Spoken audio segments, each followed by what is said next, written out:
Funcionário de aeroporto foi assassinado depois de impedir que duas malas recheadas com cocaína seguissem para fora do Brasil. Para a Polícia Federal, foi uma morte encomendada. O homem que morreu não aceitava trabalhar para a mesma quadrilha que trocou as malas daquelas brasileiras que foram presas com cocaína na Alemanha. 9 de janeiro de 2020, Aeroporto Internacional de Guarulhos.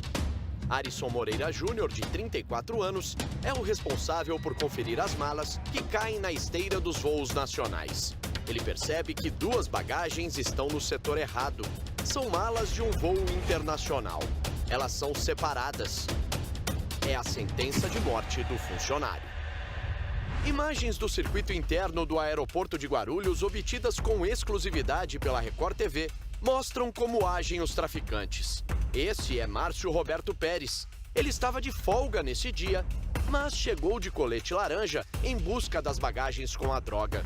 Márcio não encontrou as malas e se afastou para conversar ao telefone.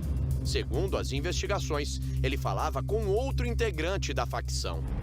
Nesse dia, os criminosos esperavam por essas duas malas. Assim que Arisson percebeu que as etiquetas das bagagens indicavam um voo internacional, ele retirou da esteira. Márcio viu a ação e tentou recuperar as malas que estavam com a droga. Segundo a Polícia Federal, os dois discutiram. Arisson chamou o supervisor. As duas malas foram levadas para a Polícia Federal. Dentro delas estavam 60 quilos de pasta base de cocaína. Os criminosos descobriram aqui dentro do aeroporto de Guarulhos uma forma de enganar a fiscalização. Eles usam um setor onde as bagagens não passam por raio-x. O balcão é chamado de recheck-in. É nesse lugar que chegam as malas do exterior que estão em conexão no Brasil. Elas não são inspecionadas porque já foram revistadas no país de origem. É aí que a organização criminosa consegue desviar as malas e fazer o embarque em voos internacionais.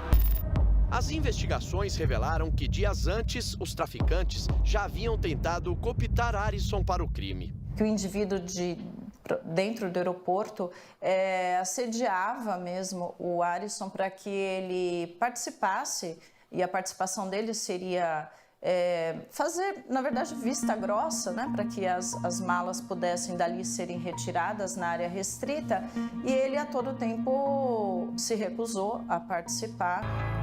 Nossa reportagem teve acesso aos depoimentos à justiça sobre a morte de Arisson. Uma das testemunhas disse que 2 dias depois que o rapaz impediu o embarque da droga, ele encontrou Márcio em um ponto de ônibus. E Arisson comentou que foi ameaçado. Diz que esse Márcio olhou para ele e falou para ele: eu tô trabalhando de boa. Agora você, eu já passei pros caras que foi você que segurou a mala. Arisson contou para a mesma testemunha que colegas de trabalho sabiam das ameaças. No sábado e no domingo, ele falou que foi um inferno para ele ali dentro, porque muitas pessoas passavam por ele e falavam: sua batata tá assando, você tá vivo ainda, nossa, você é sortudo. A partir daí, os dias de Arisson foram de muito medo. Muito tenso, muito nervoso, preocupado, com medo do que podia acontecer, porque ele falou: isso é coisa grande, são 2 malas de droga, o que eu vou fazer agora? Entrou em desespero, porque lá no aeroporto não teve retorno nenhum de segurança para ele. Os traficantes decidiram em 4 dias assassinar Arisson. No dia da morte, ele foi ao trabalho no aeroporto de Guarulhos. No fim do expediente, pegou o carro, mas não chegou em casa. Foi abordado por 3 homens armados com pistolas e obrigado a sair do veículo. A história do rapaz de 34 anos terminou a 1 quadra da casa dele. Imagens de câmeras de segurança do comércio local mostram o momento que os homens fogem a pé. Em depoimento, Márcio negou participação no esquema de tráfico de drogas e também na morte de Arisson. Ele afirmou que recebeu um pedido para retirar as bagagens, mas não soube dizer quem deu a ordem. Eu não lembro agora o nome dele. Ele que pediu para mim tirar a mala lá, entendeu? Só isso. Aí eu fui lá tirar a mala, só isso, e aí o rapaz não me deu a mala. Márcio Roberto Pérez foi condenado a 33 anos e 2 meses de prisão por associação ao tráfico e participação em homicídio.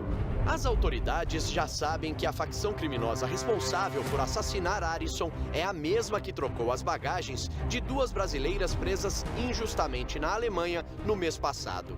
As turistas foram flagradas com drogas em malas que não pertenciam a elas, mas as etiquetas estavam com os nomes das mulheres.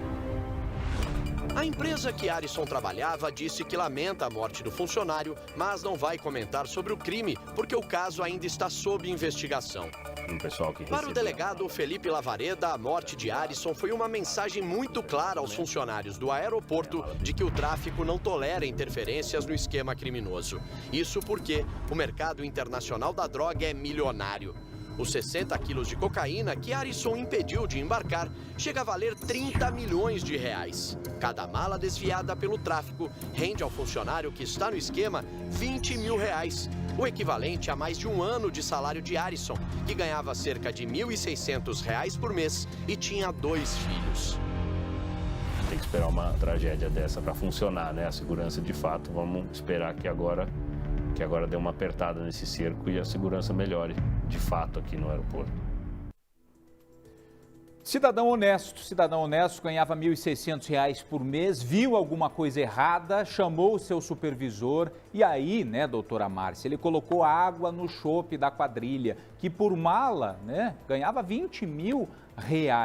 Opa, esse cara dedurou o nosso esquema, vamos acabar com ele. Infelizmente, o cidadão honesto que não quis entrar nesse esquema ganharia muito mais. Você ouviu aí os percentuais, você aí de casa ouviu os percentuais, ele ganharia 15 vezes mais se entrasse no esquema, mais do que o salário dele, mas não quis entrar e acabou levando a pior, doutor.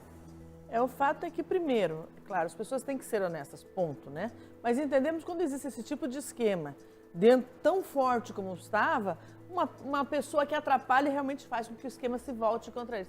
E a morte dele não foi só para, de alguma forma, calar ou acabar só com a vida dele, mas também uma mensagem para os outros, né? Olha, se mexerem com o nosso esquema, nós somos fortes o suficiente para armar uma situação em que você ou alguém perca a vida, né? Mas o fato é o seguinte, é importante que a segurança trabalhe mais fortemente para impedir que o esquema se instale, né? É isso que a segurança tem que fazer, mas infelizmente, como disse o delegado, foi necessário uma tragédia acontecer para que se pensasse nisso, de que a segurança tem que ser mais forte, mais constante, inclusive, para evitar esses desvios, né? E é a situação que acontece em um aeroporto, que é o maior aeroporto do país. Será que esse tipo de esquema não ocorre em outros terminais? O maior e mais vigiado. Exatamente. Quanto maior, mais vigiado. E lá acontece o esquema, né? Então a gente imagina se não acontece em outros locais também. Ainda hoje, no